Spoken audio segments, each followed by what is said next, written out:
kole ke u whakamalu atu. I ngahi tala whakatapu kotoa pē, ko kamata aki e tau whamili I he whiawhini, ia pehe ki he raosi ko ia o e whamili I he whiawhini. Ka ata pe moau, i whakakato e whatongia, e koe ongi ai whakalotolahi mi he wholofola ma oni ai otua ke tek tau tolu I he whiawhini. Ko la wei pe kua osi tai ni hongo fulu kai omi pe haki miniti si I gea te au, ke whakakato ai whatongia o e whiawhi koe ni, te apoutui e hoko pe koe tāpuaki te amo e whakakoloa. Hei kai toi aunga ai wholofola ia, ki he pekia. A koutui ko ki tau tolu, tau kei mau ai manawa e mo ui, e aunga ia ki he tau whono ngā. Pea mo taimi o kei tuku mai e o tua ki a te ki tau tolu, e tau te wai e tau whono ngā. He koe uhi, koe amanaki ia e tuko taha kalisi tiane, I he kolo ko ia, o ku teu, e he o tua ma te ki tau tolu ko he vani. Ko whaangu pehi e whiawhi ko ni ke ome e whakalotolahi ko ia, ai apostolo ko Paula ki he siasi te ko ki I kainga ko ia I Filipai. Wahe hono uluaki, aia te omia ngahi vesi na te tau tolu I he whiawhini. Ke whakalotolahi aki ai whanonga au tau whai. Filipai, wahe uluaki, vesi hono ua noa, I hono ua nima. O whakatatau ki he eku holi lahi, mo e amanaki lelei, ke oua na iai ha mea te umai, ka I he whai mālohi lahi, ke hange koia I mua, ke pehe foki, ke pehe eni foki, ai whakaongongo lelei a kalaisi, I hoku sino, I he mo'ui, pe I he mate. He koe mo'ui ki a te au, ko kalaisi ia, ka e aangalahi ai mate. Te kapau te umaui I he sino, kono fua eni o e pungawe, ka pi kai ke wiloa, aia te whiri ki ai. He aku e whihia au, I he mea e ua. O kou hori ke u alu, ke u ia kalaisi. Aia, o kulelei lahi au pito. Ka koe nofo, I he sino, o ku angalahi ia, ke teki mau tolu. Pea I he eku ilo e ni, o kou ilo, te umo ui, ono nofo moki mau tolu, kotoa pē. Aia, e tupule kina ai, ho mau tui, mo e fia. Pea ke tupule kina au pito ai, ho mau mau ai fia I a sisu kalaisi, koe uhi ko au, I he eku toi alu atu, ki a teki mau tolu. Koe wholofola ni, po koe whakalotolahi eni, ai apostolo ko Paula ki kainga I Filipai. Lotonga ene nofo I he prisone, haisia ene mo'ui, I he prisone I loma. Pena ane tohi ai, ai tohi ko ni ki Filipai, he koe uhi na ane ilo, angahi mea kotoa pena I hoku heki I siasi ko ni Filipai. I he taimi na ane aahi ai ki Filipai, na I kai ke fufuoloa ene nofo I ai. Mana tui ko ne ngawe, ko ne alu holo, ke fetuku mo ave, ai ko spele ai otua. I he taimi ko ia na ane Filipai ai, na ane whakatoka ngai, angahi e lia o siasi, pe ko kakai tui, pe ko kau kalistiane ko ia, na nau me mipa, pe na nau hoko, ko me mipa I he siasi ko ia I Filipai. Te koe whakaamia e siasi ko ni, ke omi ai whakalotolahi ke te tau tolu. Manu ia ko ki tau tolu tau kei whanongo ki he wholofola e o tua. He malawa pe ke whaiho tau whirioi, malawa pe ke tau liliu, e malawa pe ke tau foki. Te ke whakatontonu e tau mo'ui, ke tau wausia, ai pule anga ko ia ko hewa ni. Koe whakakaukau e siasi ko ni, o ku omia me he vesi hono ua taha, Te po o se tau malanga na e o se malanga aki ia he tau malanga tika oraki. O ia i he fiafi ko ni he kamate tau family. Ako wha amu pe ke te tānaki si mai. A ki me aka te tau tolu. Ko tu e hoko pe ko tā puaki tau mui whakakoloa. Vesi hona ua tahau pe he vesi ko ni. He koe maui ki a te au. Ko kalaisi ia. Ka e aonga lahi ai mate. Koe maui ki a te au. Ko kalaisi ia. Ka e aonga lahi ai mate. Ka inga tui i he fia fini. Koe whakaamu e apostolo koe ni. Ki e toka taha ko toa pea kune hoku ko toka taha kalistiane. Koe kalistiane o kune tui malohi ki he eiki ko sisu kalaisi. O whakatatau ki he wholofola. Koe hako naki. Moe whalai a apostolo koe ni ki Filipai. He ka uhi, koe tūkunga ia, o ene au sia i he tauhi ki he eiki. Ko ene tui ke mālohi i he eiki ko sisu kalaisi. Ko tui, o tau haku ko toka taha karistiani, ka tau haku ko toka taha tui, ka i he tamilahi, kua vai e tau tui. Mapelu e tau tui. Tau toe foki e tau tui e tau tolu, kaki tau tui ta tolu ki he eiki ko sisu kalaisi. A koe whakatokanga moe whamanatu e apostolo koe ni. Ka koutui, koe whatokanga ka te tau tolu he fiafi koe ni. Fe e tau tūpunga tui. Te aku kei mālohi e tau tui ki he eiki ko sisu kalaisi. Ko ia ho tau eiki, ko ia ho tau whakamoui. Amen. Te pehara he apostolo koe ni. Koku tohini ke whakaloto lahi ki mautolu. Oku fe ho mau tūpunga tui. Ya onde leva he whakaukau apostolo koe ni. One apalai pe ki a te ia. Te hele apostolo koe ni. Ko aku maui, aku karaisi ata. Ko aku maui, ko tatau ai pe. Pe teu mate, teu kei maui pe, mo mui ki a karaisi. Te akapau teu maui, teu kei whalau, pe teu kei mui pe i a karaisi. Pawheta e ki he eiki. Whanongo i he ongo. Whakawhiawhia mo e whakaloto lahi. O whangapulotu waka aha whanau. Koe whewhine, na ane ngāua mate aki. Ko Paula na ane service. A sisu karaisi. Whananga he onga mo e. Historia whewhine koe ni. Na ane serve hano family. Na ane serve. Ai pule anga. O tupau mahau eiki. Ia whananga whakamui. Na ane serve. Ai otua. I he siasi na e kau ki ai. Kua wheta e ki he eiki. Ia iha ki whanongo ki he tala noa. Whakaofa ko ia. Mo historia whewhine koe ni. Kua fuaroa tau. Ene tauhi ki he eiki. Na i kai peke toi vai ia. Na mālohi ene tui. Na mālohi. Ene tokanga ki he eiki ko sisu kalaisi. Kua wheta e. Ka inga tui. I he whiawhini. Ko tui koe. E se te hiva po ni hiva koe kalistiane. Ka fe kalistiane e tau tūkunga tui ko ia ki he otua. Ka pau o tau tui ko sisu kalaisi ko ia e eiki. O tonu ke tau tui ko e otua ko ia e tau mai. Kia ka pau lewa o tau tui ko sisu kalaisi e whakamoui. O tuha mo tāo mo ki tau tolu. E tau mo ui whakasisu kalaisi. O hange ko ia koe apostolo koe ni ko Paula. Me hea rewa he apostolo. Ko au, ko eku maui koe kalaisi pe. Te aku ikai ke ilaha taha ai whakapuri ko ia. Hei ko kalaisi o ki ai ai sos. I he taime eku whaingata ia ko kalaisi tene tauwhetuku ki a te au.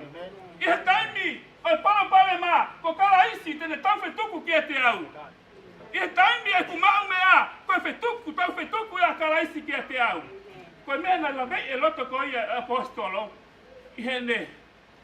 A rotu ke au, malanga e ongongo leli. Na e lahe mai mea na hanga i te mone mo ui. Pale ma mo ui. Ko tui ko te hata hawa. O tau fau i he pale ma i he aho. Moe aho kotoa. O koe whaingata o tau hanga i te mo ia. A koe whakapuri na te langa he apostolo ki Filipai. Filipai, Koe kalaisi o kau maui aki, aku iai e sos, te aku ne tafe mai ki a te au. I he taime e whaingata, te fia fia pe. I he taime o masiva, te kei fia fia pe. I he taime, oi toko hausia, te kei fia fia pe. Koe hanga hita, ko fia hangai mo ia, te kei fia fia pe. Koe fia fia ia ko kara noa ki ai, ki he kakai, o ku malohi e nau tui, i he eki ko ia, ko sisu karaisi. I kai te ngata ai, te tarani apostolo ko ni. Ko aku maui, i he taimini, pia moe kahau, ko karaisi pe. I he ahoni, teu kei maui be ia karaisi. I he apangupangi, teu kei whakawheta ia be a sisu karaisi. I he mahina katu teu kei whakawheta ia be a sisu karaisi. O te tau ai be, i he eku mate, e nofu hoku sino, i he mamani koe ni, ai fu sino kere kere, ka ko hoku lau maari o i he wani, teu kei whakawheta ia be. Angena tau whanongo kia i he malanga ko ia, loe, kamata anga e tau whai lotu i he fiafi koe ni. O kou whakatolahi i tau tolu kainga tui i he fiafi koe ni. Tuke tau ilo, ko sisu karaisi ko ia sos ki he tau mo ui. Ko ia whakawhetau laki kia teki tau tolu. Pa hape whenga taimi, o tau fia ma u, o malava, e sisu karaisi, ke ne whakawhetau laki kia teki tau tolu. Tāne nei ke nonga, pia fia ma ia apostolo koe ni. He nāne ilo ia, koe me ako toa pe, koe sos ki hene mo ui. Whakawhetau laki hena ngahi masive siva. Ko sisu karaisi ia. I he okay konga ua e karistiane. Koe uruaki ko ia hono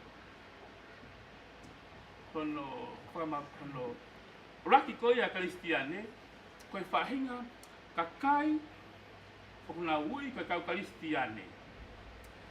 Ka o kuna vilai pe nau topi o kuna palala pe ki nau tolu ki ho nau poto, mo e nau ilo, mo nau lima e mea koe te nau malava. He ko eni, i taime ni ihi o nau wha malava ke nau hangao whae ngahi mea whakaofo. O taime ni ihi o nau malava ke nau ngahi hangahi mea, o toi makehe ange ia, mi he no moro ko tau sio ki ai. That's the first Christian believer. Koe kau karistiane uraki ia o ko tala noa ki ai. Koe karistiane lewa hono ua, ko e nau mo ui o ku ti peni ata atape ia le sisu karaisi.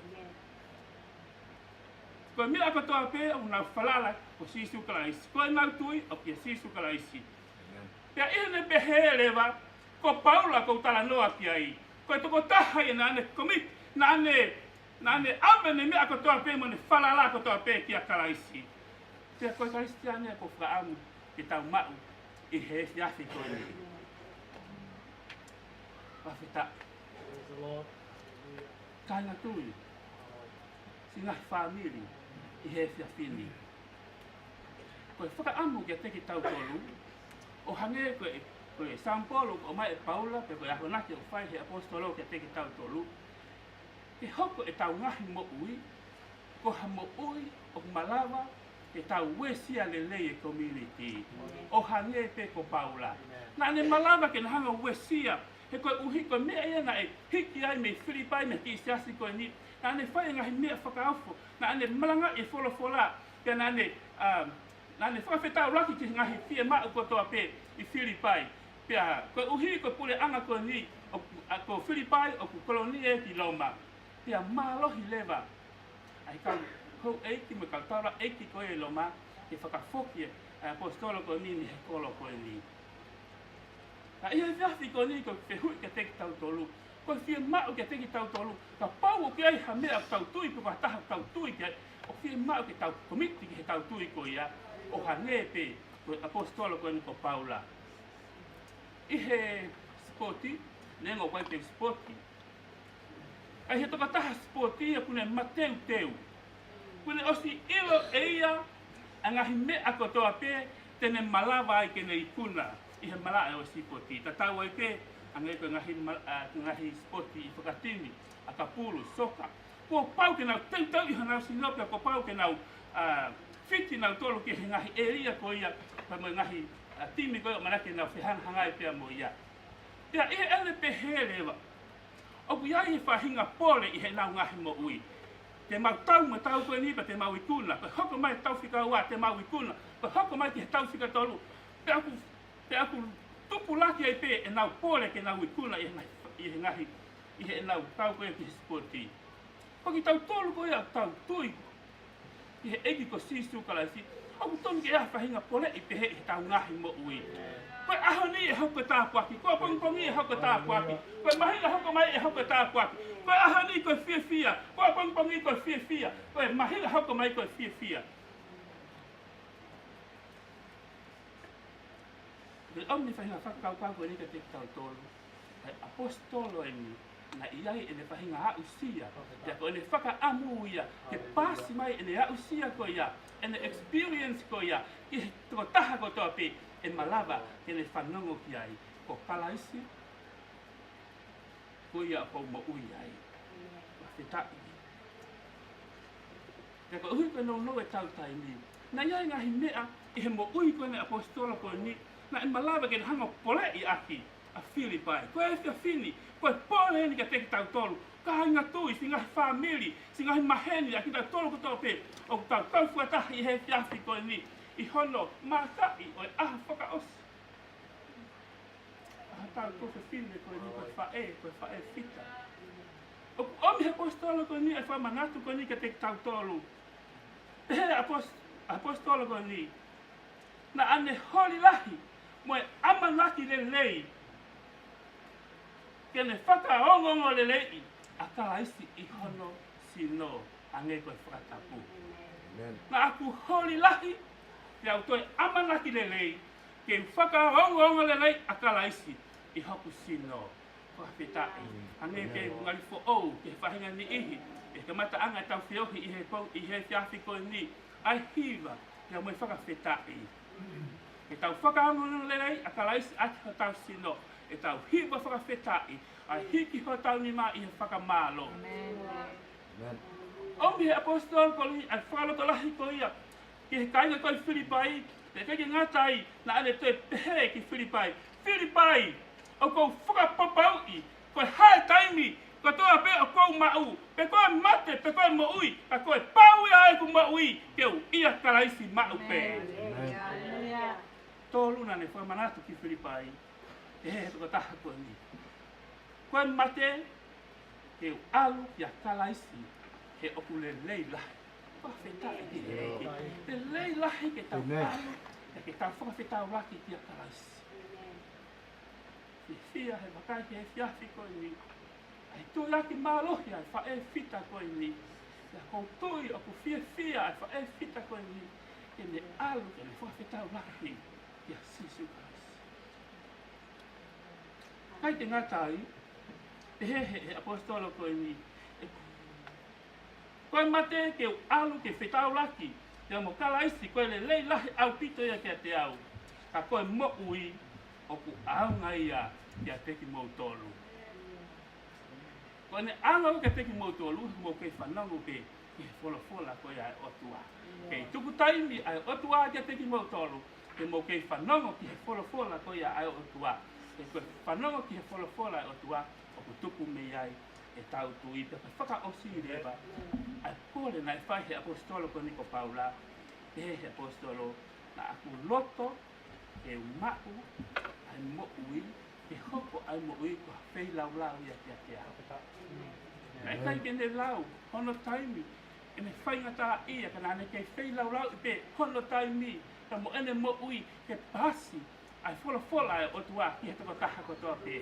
E whia while kune whamanatu ka teki tau tolu. Ene mo ui ka moe, whahinga usia na ane mau, ko kalaisi ki loto ki he ene mo ui. E ombe whakau ko ni ka teki tau tolu. Urua ki na ane holi lahi, moe amanaki le lei, ke whakaongongo le lei a kalaisi i hono sino.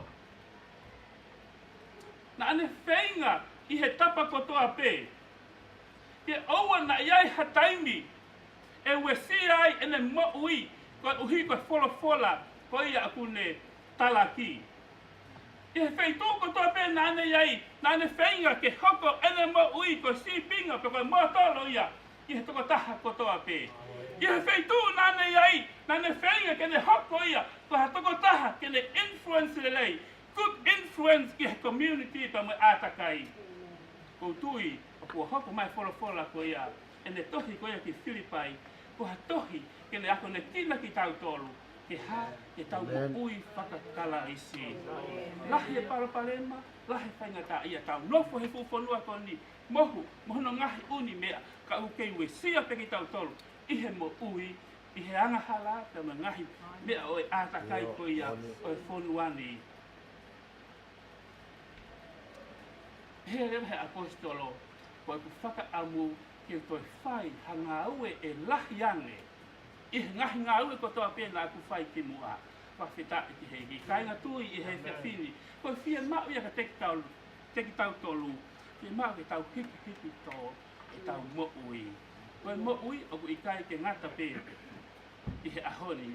Oku iai e mo ui ki he kaha u pia me kongongi. Ka aku manu ia. Ha tala mou pe ko hawhine mo i ha tangata eiki pe ko hawhine eiki. Oku ne omi a sisu kalaisi. I whakawhi a sisu kalaisi i loto ki he ene mo ui.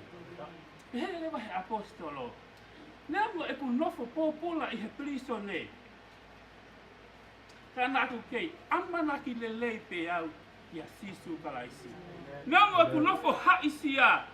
Ka nāku kei whalala pe au ki a sisu kalaisi. Nea mua e ku nofo fie ka ia. Ka nāku kei amanaki lelei kei whalala pe ki a sisu kalaisi. E ko ia ai toko taha, koe resource, koe sosia ki he eku mo ui. Tene malava, koe ahoni te uwheka ia, a pongi tene whakai. Koe ahoni koe mamahi, koe a pongi koe fia. Koe manatu ka te tau tolu, nango ane whaingata ia, kena ane omia ngai whakau koe ni. E he toko taha koe ni. Nango e ku whaingata ia, oku malava pe,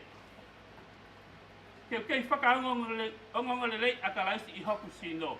I he piliso ne, oku iai e kau, ai ka kai mo osi iro pe a e ria piliso ne. E malawa pe ke whai e tau, ke amu e fuhu, ke amu e ke.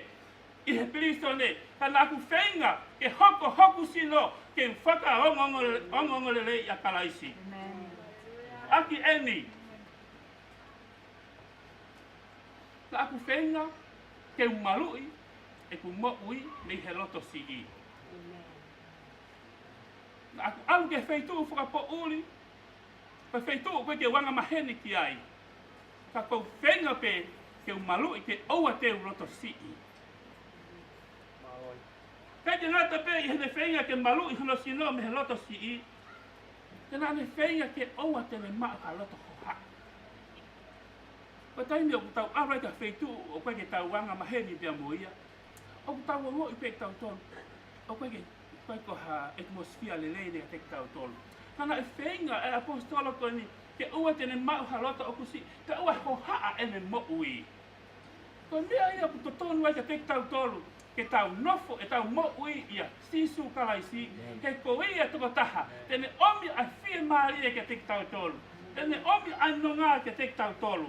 Peke ngata ai pehe apostolo. Namo e ku nofo pliso neba ku nofo whaingata ia. He i kai te tuku aki ia i a hoku o tua. Koe mea pene ko pau ke fou ai. Tai mene he o tau hanga tuku aki. O ku sai kua e ku lotu pe i kai. Kua fuolua tau e ku lotu o ti kepi ki whakawhi lo ake o tua. Pe tau plenga o tua. Kai ngaro ia te tau tolu. Koe o tua ia o whakao fo. Koe o tua ia whainga mana. Koe o tua ia tene whakawhitau raki ka te tau tolu. Si hova saile koe o tua ia o e whakai. E rewa he apostolo. Me ama e ku nofo popula, nofo plisone, he i kai te vai ai. He i kai te vai pe te foki ai. E ku tui me he e ku whalala mo e ku amanaki le rei ko ia kalaisi. Ia e ta tau ai pe, ia ka pau te mate, te mo ui, i he plisone, te aisto committed, te ukei. Whama mau pe e ku toka ngā. E ki ko ia, ko sisu kalaisi, taka mora, ko ose tai ni ka ko whaamu pe. Nemo te ke ose tau wholofola i he whiahi toni. Ka ko whaamu pe he whiawhini. Tāki kine tau mo ui. tuku mua ke hoko sisu kalaisi. Ko toko taha ia, ko ho amanaki nerei anga ia. Ko toko taha ia, o ki ai a ho o amanaki. Your hope is in Christ.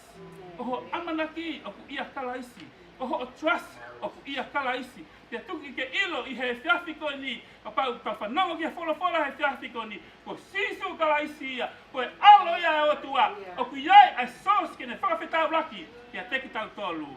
I he mō meniti kotoa pē. Ka tau atu I he whiawhinis whae. Pita.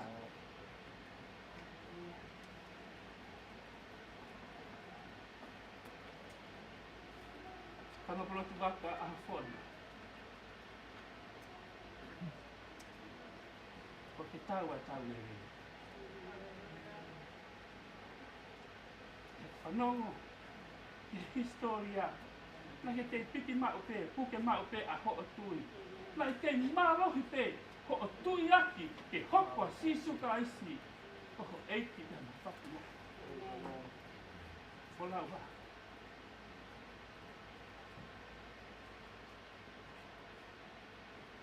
Te tōra a nonga.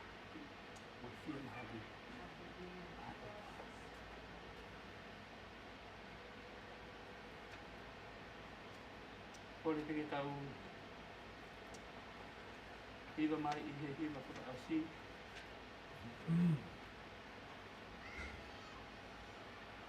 Tolungi au walunga fulu maono o himi. Katau, kataki mo mea pei lalo. Katau ka ngosia I he whaanga ue. Manatu ki he langi. O kiki taki pē. Koe mālolo ia, koe mālolo ia. Koe langi, e tau mālolo ai. Ko tau ka hongosia I e whaanga ue. Manatu ki he langi o kiki taki pē.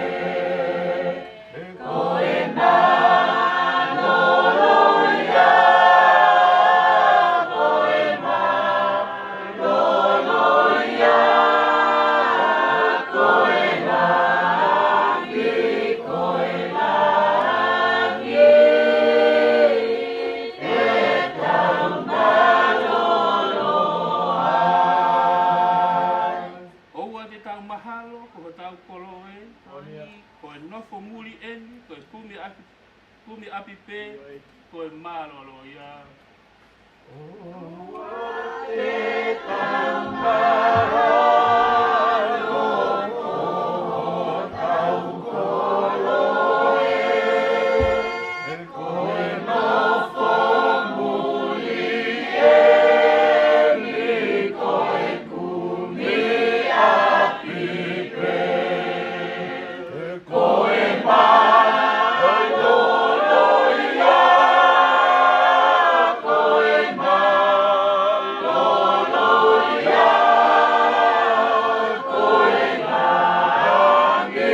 koe langi, te tau malolo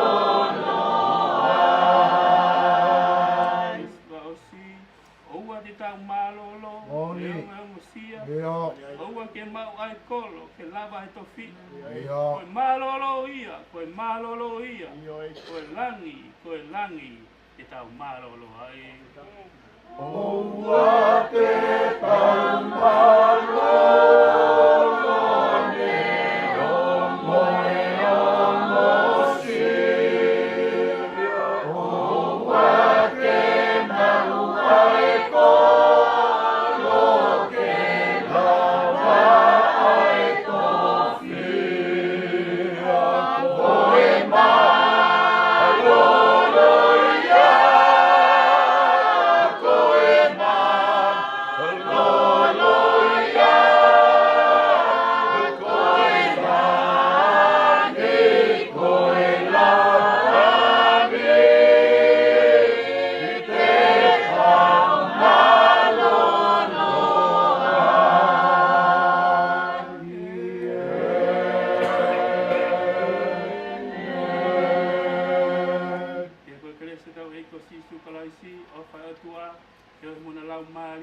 ni oni o ke tu ke mo mai tol he se fini ka na hili ai fai ko tai mata Ke tua mafi mafi. Ako e tau tamai e kufonu e he mana wapa. Ko e hau tai riua. Ko e muni malu o lata ta tau. Au le whawhonga hito ke whai whanonga o ta whai i taimi. Ko ta pua atu ki he whanau mo whakamopuna whatuoro. Ko ta pua atu ki whanau mo whakamopuna o whareosi. Ko ta pua atu ki whanau mo whakamopuna o whiri.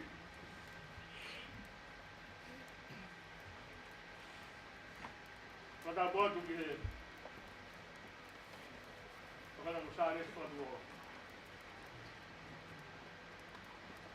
Ta pua atu ki he whahu. Ta pēr kau ki he kaunga whanonga i he tui.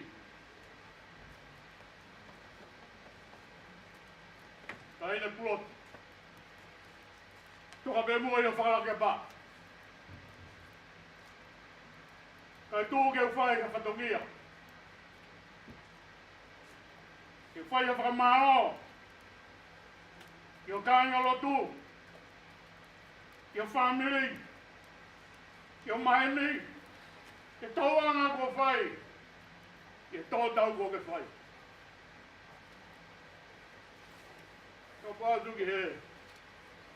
Ngai pangai ka whai lotu ki pōkoi. Te poke ngai pangai ka whai whanua. Ko i ko mau tuku taimi. Ka mau mea mai he pōkoi ni. Ke whai ai ka watuku. Ka mo kurotu. Ko e honi. Ko ku whananoa i he whamiri koi.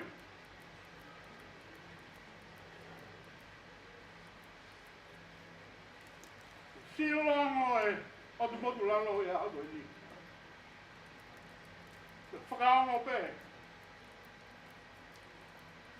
Ko hea hao ngongo mi a te ua.